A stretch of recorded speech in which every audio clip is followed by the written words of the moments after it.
Olá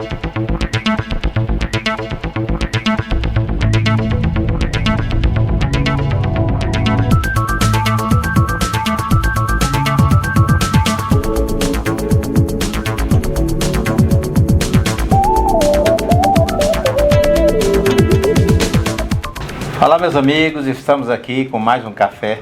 Um bom dia, professor Alcides.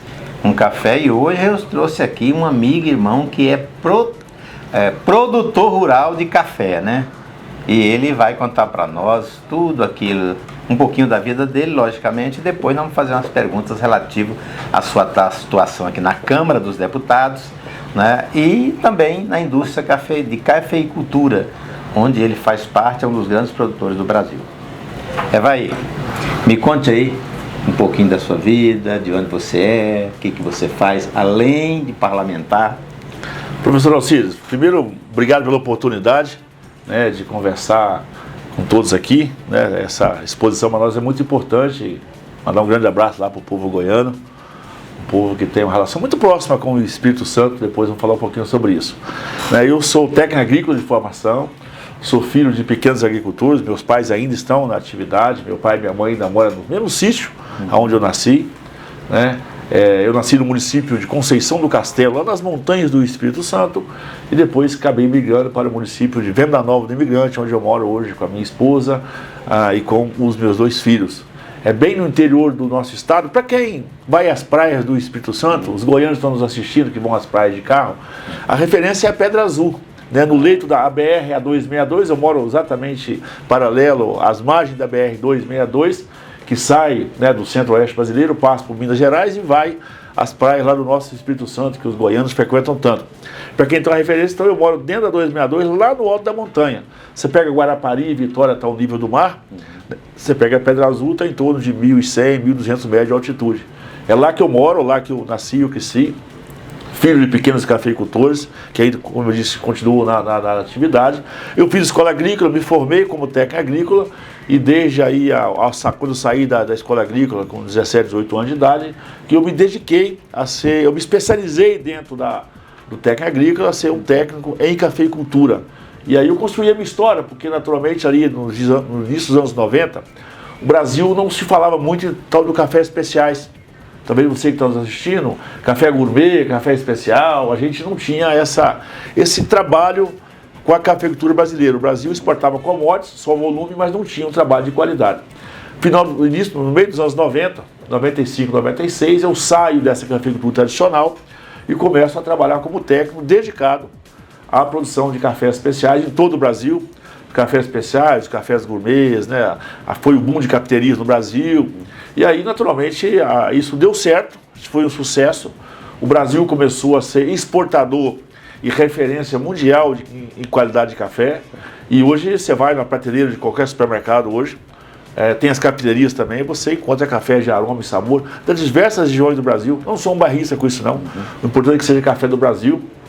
Então você vai na cafeteria hoje, você tem não só os tipos de preparo, como você tem cafés com aroma e sabor diferenciado. Então, profissionalmente, eu tenho aí 30 anos como profissional de classificação e degustação de café. A minha vida, basicamente, claro, tem todo um trabalho, mas se resume a ser provador de café.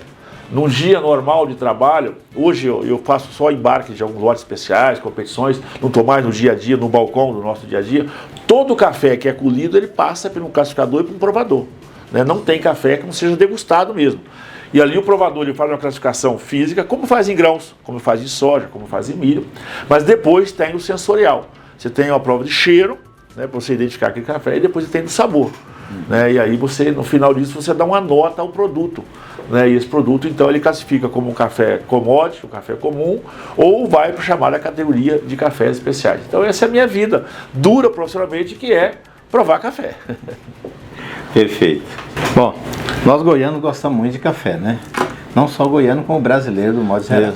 Minha mãe, por exemplo, ela faz uma garrafinha de café de 1 litro, põe lá perto dela de manhã, está com 98 anos.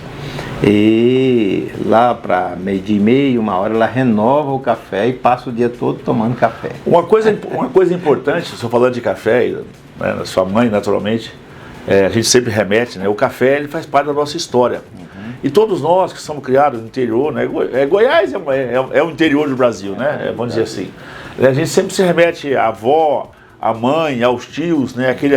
O café sempre foi motivo do nosso encontro, né?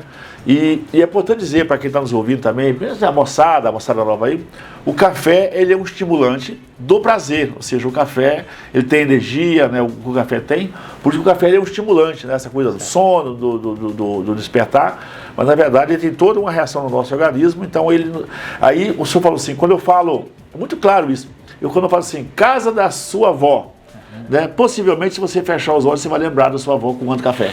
Você vai lembrar daquele cheiro do café, da casa da mãe. Então tem um pouco de liturgia também, que é muito bacana, por isso que o café é um produto do Brasil. E goiano gosta muito, mas eu digo que café está para os capixabas como viola está para os goianos. Perfeito. Deputado, qual foi a sua primeira experiência com o café? Na verdade, queremos saber qual o real significado do café na sua vida. Você já explicou passando para nós, mas hoje, o que ele representa? É preciso ressaltar isso, ou seja, o Brasil evoluiu muito, né, na parte tecnológica. O Brasil hoje detém a melhor tecnologia da produção de café do mundo. Inclusive, essa tecnologia é fruto da pesquisa, da ciência aplicada, liderada pela nossa Embrapa, no Espírito Santo, o INCAPER de pesquisa, o IAPAR do Paraná, o IAC de São Paulo, as instituições de pesquisa, as nossas universidades, né, Viçosa, Lavras, o UFMG, a Universidade de Londrina, ou seja, a da Bahia. Então o Brasil evoluiu muito em tecnologia de produtividade. E aí eu vou explicar um pouquinho rapidamente, nós temos duas grandes variedades de café, o Arábica e o Conilon. São cafés que têm, na verdade, composições diferentes, por isso o resultado final, em termos de aroma e sabor, também é um produto diferente. E você, na verdade, você faz uma adaptação. Você decide o que você quer fazer, você vai produzir um café solúvel, por exemplo. No café solúvel, o Robusta, o Conilon, é muito mais rentável, porque ele tem muito mais sólido solúvel. Se você quer tomar pequenas doses de café durante o dia, às vezes você toma o Robusta, porque ele tem o dobro de cafeína. Quanto ao café Arábica, é um café que ele tem um pouco mais de doçura, né, tem outras características, então são produtos que na verdade se complementam. Né, para quem usa o café expresso, por exemplo, se você não tiver uma Arábica de altíssima qualidade, completa, um blend, você pega também um Conilon de altíssima qualidade, os dois têm qualidades muito boas, são processos diferentes, para você dar mais cremosidade ao café, você dá mais oleosidade para o café. Então, é importante saber dessa diversidade. Eu sempre digo que tem a vaca holandesa para o leite e tem o Nelore para a carne. É tudo vaca, mas que pode ter uma... Para explicar para quem é leigo, então assim, essas duas variedades. O Arábica é produzido em regiões do Brasil com uma temperatura média um pouco mais baixa nas altas altitudes. Então eles estão nas montanhas do Espírito Santo, em São Paulo, está no Paraná. São Paulo, muito na região da Mogiana, né? Está no oeste da Bahia, né? Está na Chapada Diamantina. E o Robusta, ele suporta a temperatura um pouco mais alta, por isso ele é adaptado também a outras regiões, talvez chamadas mais quentes do Brasil. Na parte baixa do Espírito Santo, somos o maior produtor. Depois vai para o sul da Bahia, Rondônia tem, Mato Grosso tem, Goiás tem um pouquinho dos dois. O Goiás não é tão volumoso em café, mas tem um pouquinho de Arábica, tem um pouquinho de Conilon. E essa é a minha história. Então, como técnico agrícola, eu avancei no café de qualidade, que faz parte da minha história. Lá no Espírito Santo, a gente tem a mania de dizer que nós nascemos debaixo do pé de café. É a brincadeira que eu faço, diz que quem nasce debaixo do pé de café é uma taruíra, né? É uma lagartixa. Mas possivelmente nós nascemos e crescemos, a cultura do café ela faz parte do nosso dia a dia. Então também tem um vínculo familiar, um vínculo de história, que me permitiu, inclusive, ser um técnico agrícola e me dedicar muito a isso. E muito feliz, né? O que isso significa para o consumidor final? Se eu pegar um café convencional hoje, uma saca de café de 60 quilos, uma saca de café, ela está hoje R$1.200, R$1.300, R$1.100, dependendo um pouquinho ali, entre R$1.000 e R$1.300 um café chamado commodity. Mas uma saca desse mesmo café, ela pode chegar a 2, a 4, a 6, a 10, a 20, a R$50.000, se você tiver ali realmente uma especiaria. É como pedra preciosa. Né? Você tem pedra preciosa, você tem pedras raras e tal. Então você pode encontrar um aroma e um sabor tão especial que o consumidor está disposto a pagar 5, 6, 10, 50 vezes a mais numa xícara de café, porque é uma experiência extraordinária. Então, isso foi bacana porque nós saímos o Brasil, a minha história, se resumindo disso, era de commodity, um produto comum, e naturalmente agora com essa coisa do café, isso me deu visibilidade, envolvimento e uma alegria muito grande ver o Brasil hoje ser referência, todas as regiões do Brasil, né, tanto de arábica quanto do conilongo, são as duas variedades de café, ocupando cafés especiais no mundo todo. Então, possivelmente você que está na cafeteria, e aí tem a questão de ponto de torre, as diferenças, o aroma e sabor. Aí me pergunta, mas uma pergunta óbvia, professor. Aí, mas qual que é o melhor café? Eu digo, experimente todos, né, e você vai escolher o seu melhor. Porque como ele é um estimulante, cada café tem uma reação diferente no seu organismo. Então vá na prateleira do supermercado, numa loja, numa cafeteria, e experimente todos. E ali você vai identificar um aroma e um sabor, aquele que mais te agrada. Então o melhor café para você é aquele que mais te agrada. Naturalmente, é claro que esse café não pode ter defeitos, né? Defeitos que alteram completamente a proposta final. Então divirta-se, vá a uma cafeteria, vá ao supermercado, compre a maior variedade de café e divirta-se, encontre aquilo que você acha melhor. Perfeito. Amigo Evaí, qual foi a sua inspiração para ingressar na vida pública? Essa é uma história até curiosa, porque na verdade eu sempre... Do interior, você é ligado à igreja, né? Minha comunidade lá de Santa Luzia, né? Onde meus pais ainda moram, né? E lá você milita em grupo de jovens, nas pastorais da igreja, você acaba assumindo o time de futebol, a coordenação da festa da comunidade, você começa a criar esse ambiente. Dali depois, quando eu vou para a escola agrícola, né? Eu conheço efetivamente o cooperativismo, onde eu estudei muito. E quando eu volto da escola agrícola, eu já volto. Além desse espírito comunitário, naturalmente eu já volto também com o compromisso de trabalhar com as cooperativas, que é uma forma de produzir riqueza e com igualdade social. As nossas cooperativas realmente é um orgulho para o Brasil. E isso foi evoluindo, isso se somou com o trabalho de café.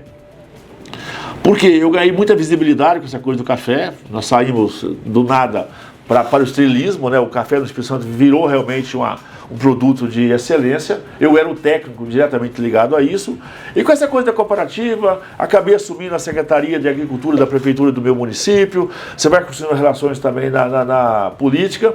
E depois desse ciclo, eu saio da Prefeitura, saio da cooperativa e eu assumo o INCAPER, que é o Instituto de Pesquisa Agropecuária do Espírito Santo, né? Em alguns estados é matéria, então, e no Espírito Santo a pesquisa e extensão é junto. Eu assumi o INCAPER e eu levei para o INCAPER todo esse meu espírito, o envolvimento, isso me deu visibilidade, até que em 2014 eu fui estimulado então a disputar um cargo público, e aí no desafio, eu brinco assim, politicamente eu sou um ex-nada, né? E aceitei o desafio de ser candidato a deputado federal direto, né? Você foi direto.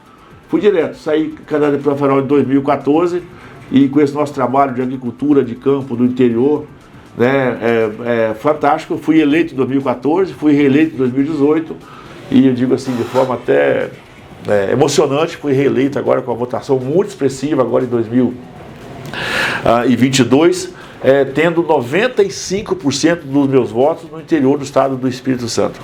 A capital, a região metropolitana, tem 1,5 milhão de eleitores. O interior tem 500 mil. Né? Eu tive 15% dos votos úteis do interior do nosso estado. Isso me deu, na verdade, um reconhecimento profissional, um reconhecimento do nosso mandato, o que aumenta também muito a nossa responsabilidade. Mas eu sempre repito isso assim, não deixar dúvida, o homem do campo do Espírito Santo, o setor de mineração, que acaba também sendo muito próximo ao nosso segmento, o Espírito Santo é um grande produtor e processador de rochas ornamentais. Então o setor produtivo do Espírito Santo, agropecuário, mineral, não tem dúvida que o nosso mandato aqui na Câmara Federal é trabalhando todos os dias para ele.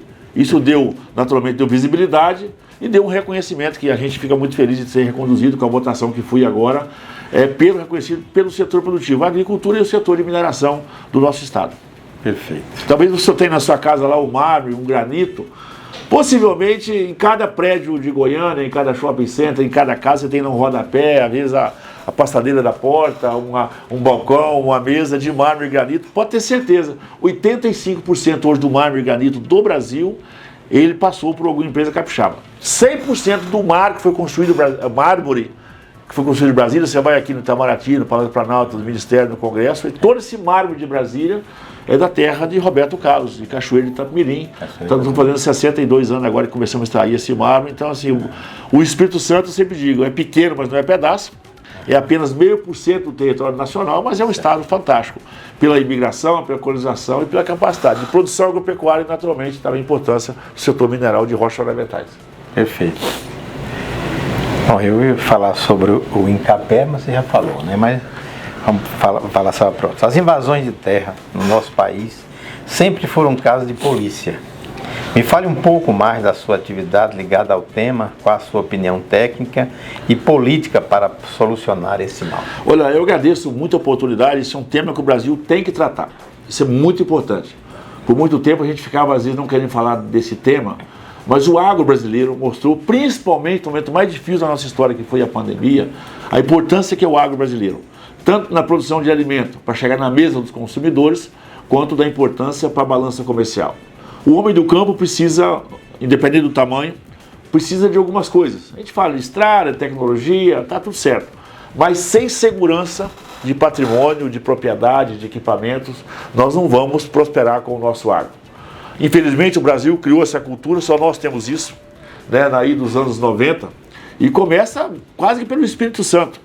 Né, esse Zé Rainha que está preso, brilhantemente ação agora da Polícia de São Paulo, né, do nosso governador Tarcísio, que prendeu o Zé Rainha, é capixaba, pediu desculpa ao Brasil, né, por esse terrorismo que o Zé Rainha provoca, ele é capixaba.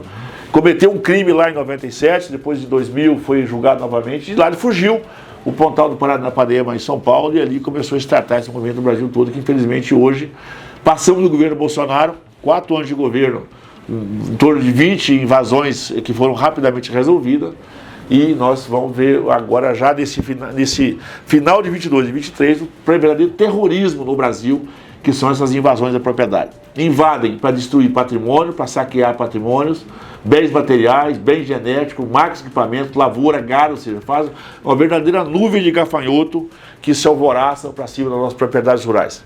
Portanto, nós temos ações enérgicas, estão propondo, inclusive, agora pela primeira vez, uma CPI, para que possamos investigar quem são os financiadores desses terroristas, que são terroristas sim. O Zé Rainha agora e os seus comparsas, que saíram do MST, criaram um movimento à esquerda do MST, que é a FNL, e agora foram presos, extorquindo produtores rurais. Além de vender o terrorismo da invasão, eles extorquiram o produtor rural, pedindo dinheiro, equipamento, óleo, ou seja, uma verdadeira aberração.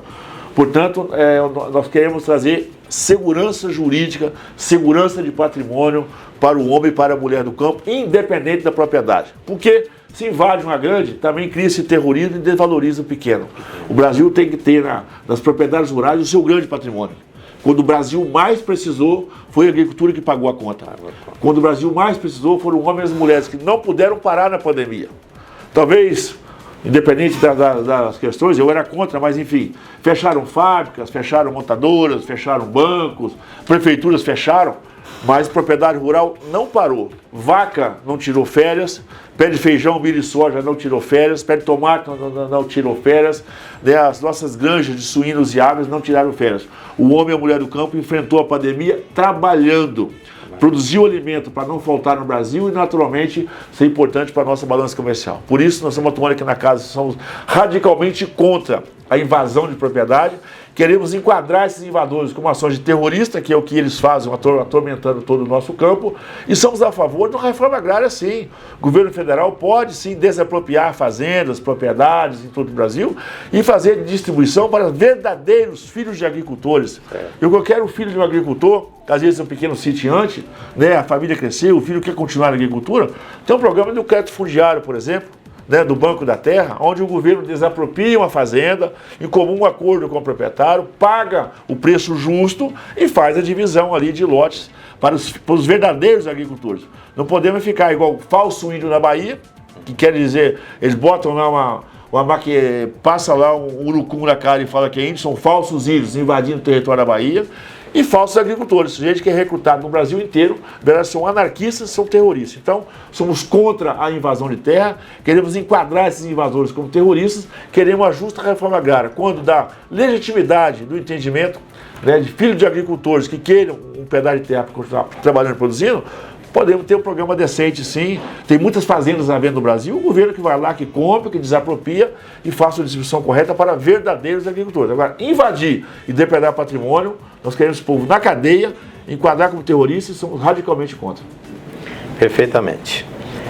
Continuando aqui o nosso café com o professor Alcides, eu agora vou perguntar ao nosso deputado aqui o que ele acha da CPMI, né, que nós estamos aguardando aí com tanto louvor, né, para ver se o homem lê essa CPMI logo, sobre o acontecido no dia 8 de janeiro. Nós queremos investigar e dar transparência em todos os fatos relativos a 8 de janeiro. Quando eu digo nós, eu trabalhei aqui na casa como vice-líder do governo Jair Bolsonaro no governo passado, né? Fizeram uma pressão para tentar acreditar na nossa conta esses atos de vandalismo e terrorismo no dia 8 de janeiro e começamos a investigar. Estranhamente, o governo, que está aí, o governo Lula, começou a obstruir informações, colocou as imagens do Palácio do Planalto agora sob sigilo de tantos anos, ele que falava nisso. E nós queremos essa CPMI, nós queremos saber a verdade, porque parece que isso chegou em cozinhas suspeitas por aí. O ministro da Justiça tem sido muito infeliz no seu pronunciamento, deixando uma suspensão no ar. O governo estranhamente está operando com emenda parlamentar, com cargo, com pressão política, para que a CPI não seja instalada. Portanto, nós queremos, e nós temos a garantia e a confiança no senador Rodrigo Pacheco, que ele possa instalar a CPI, nós queremos investigar. O que foi feito de destruição do patrimônio é inadmissível, isso é patrimônio público, Brasília não é minha, não é do senhor, não é de ninguém, Brasília é um patrimônio. Então nós queremos saber, não só toda a verdade sobre esses fatos, do horário, quem que entrou, quem que motivou, porque nós temos imagens, por exemplo, de 4 horas da tarde, não tem ninguém aqui, e a imagem do Palácio do Planalto é de pouco mais de meio-dia. Por que a guarda do Palácio foi toda dispensada naquele dia? Por que o GSI tinha informação que tinha uma mobilização? A PRF e a BIM já tinham alertado o GSI sobre um movimento, né, desproporcional de ônibus no sentido de Brasília, e a guarda do Palácio do Planalto foi dispensada, né, a Guarda de Segurança Nacional foi dispensada. A Força Nacional de Segurança, que estava convocada, que não poderia aqui entrar na instância do governo de Brasília, mas poderia ter atuado aqui no Congresso, no Senado, para poder impedir. Então tem muita pergunta que não tem resposta.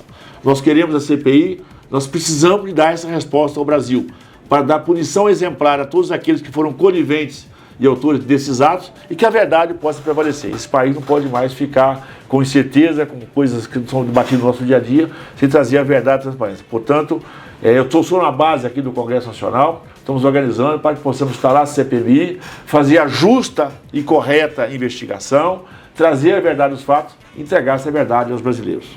Perfeitamente. E para finalizar, eu queria lhe perguntar se o senhor é a favor ou contra a CPI contra o SMT, as invasões. Nós precisamos de investigar principalmente os motivadores e os financiadores desse movimento de invasão de terra no Brasil.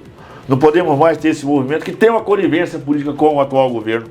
Precisa ser dito que o Zé Rainha, em 97, quando ele foi julgado por ter assassinado o produtor lá em Pedro Canário, no Espírito Santo, quem estava na porta do fórum pedindo a absolvição dele foi o Lula.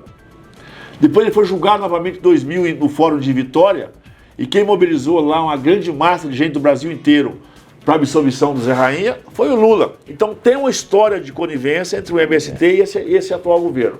Essas invasões agora no sul da Bahia, de São Paulo, no Maranhão, no Espírito Santo e em Minas Gerais, nós queremos saber quem são os financiadores dessas invasões, as motivações dessas invasões também, porque isso é crime, tem que ser enquadrado como terrorismo, porque nós queremos segurança no campo. E, volto a dizer, saber quem está pagando, quem está financiando isso. Tem muita gente, e aí parece, enfim, realmente quem está por trás disso. E às vezes muita gente simples e humilde é usado até inocentemente, às vezes, né, nessas operações, saber que tem uma mente do mal que está orquestrando e financiando isso. Por isso nós queremos também a CPI do MST. Perfeito. Agora eu gostaria que o nobre amigo fizesse suas considerações finais e agradecer pela visita, né, por estarmos aqui tomando esse café tão agradável, que eu tenho certeza que vai esclarecer muito para todos aqueles que nos veem. Olha, eu que agradeço a oportunidade, professor Alcides. Somos vizinhos de parede aqui no quarto andar da Câmara dos Deputados. É uma alegria trabalhar ao lado de Vossa Excelência pela integridade, pela retidão, Eu, às vezes, mais falante, mais barulhento, o senhor sempre no seu jeito elegante e formal de ser, mas um parlamentar brilhante de contribuições que realmente enriquece muito, né, essa nossa bancada temática aqui na casa. Nosso gabinete está à disposição. E a minha mensagem aos goianos é dizer assim, que o Espírito Santo ama Goiás, tenho certeza que os goianos também amam o Espírito Santo, e nós temos aqui um parlamentar, tem um grande grupo aqui na casa. A política anda meio às vezes discriminada. Hoje eu sou testemunha, né, eu deixo a minha esposa em casa, os meus filhos, meu pai, que saiu de um câncer agora, né, distante, para estar aqui, para lutar pelo bem do Brasil, para lutar pelos brasileiros sérios, decentes, na defesa incondicional da família, dos valores cristãos, da boa escola, dos princípios e valores de pai e mãe, de disciplina, coisa que esse país precisa de recuperar.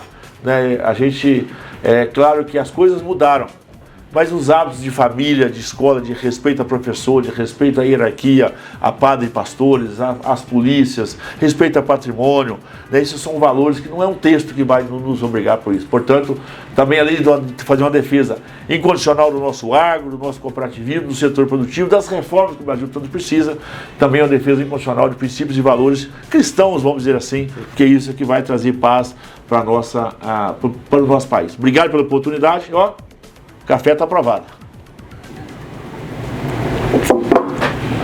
Muitíssimo obrigado, o meu amigo, colega, deputado aqui.